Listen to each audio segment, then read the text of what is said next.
Mesdames et messieurs, le football mondial est en pleine ébullition. Hurlant de peur, 3 dossiers brûlants secouent actuellement l'Europe. Un transfert record qui fait grincer des dents, un nouveau format de Ligue des Champions qui bouleverse toutes les stratégies, et une tempête judiciaire autour de la multipropriété des clubs qui menace l'avenir de plusieurs équipes historiques. Sino Tension Ballon de football, préparez-vous. Sur Elite Sport 360, on décrypte tout avec analyse et profondeur. Feu sujet 1. Le transfert d'Alexander Isak à Liverpool. Première bombe, Alexander Isak, l'attaquant star de Newcastle, a forcé son départ pour rejoindre Liverpool dans un transfert estimé parmi les plus coûteux de l'histoire de la Premier League. Les Reds, déjà champions en titre, viennent d'ajouter une arme offensive redoutable à leur arsenal.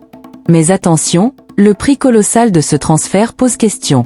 Liverpool a-t-il acheté un buteur décisif capable de porter le club en Europe ? Ou ont-ils simplement cédé à la pression d'un marché devenu fou ? Isak a refusé de s'entraîner avec Newcastle pour accélérer son départ, preuve du pouvoir grandissant des joueurs dans les négociations. Et vous, supporters, est-ce un coup de génie pour Liverpool, ou une bombe à retardement financier ? Voilà un débat qui va durer toute la saison. Sujet 2. Le nouveau format de la Ligue des Champions. Deuxième dossier, et pas des moindres, la Ligue des Champions a changé de visage. Fini les groupes classiques, place au incomplet round robin, une seule grande ligue où chaque équipe affronte un panel d'adversaires différents. Conséquence directe, plus de calcul défensif. Désormais, chaque match est une finale, chaque point compte double. Les grandes écuries comme le Real Madrid, le Bayern ou Manchester City devront montrer leur profondeur d'effectif, tandis que les outsiders auront l'opportunité de créer des surprises mémorables.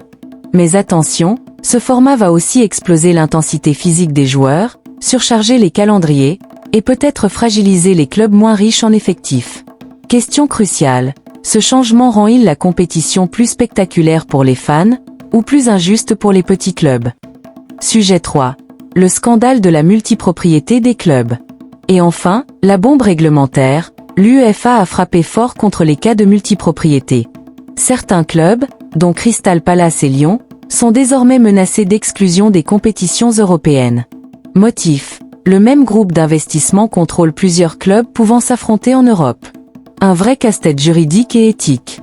Car au-delà de la finance, c'est l'intégrité du football qui est en jeu. Comment garantir l'équité si un même propriétaire peut influencer 2 clubs ?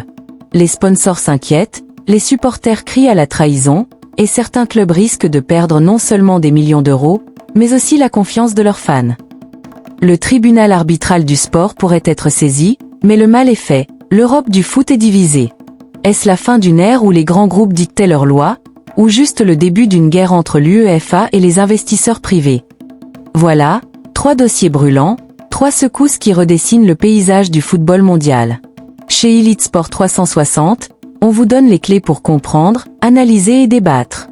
Alors, selon vous, Isak va-t-il enflammer Liverpool ou plomber les finances du club ? Le nouveau format de la Ligue des Champions est-il une révolution excitante ou une injustice masquée ? Et surtout, l'UEFA peut-elle vraiment stopper la vague des multipropriétés qui gangrènent le football moderne ? Dites-le nous en commentaire, abonnez-vous pour ne rien rater, et restez connectés, parce qu'ici, le sport n'est pas qu'un jeu, c'est une passion à 360 degrés. Elite Sport 360, la voix de vos analyses.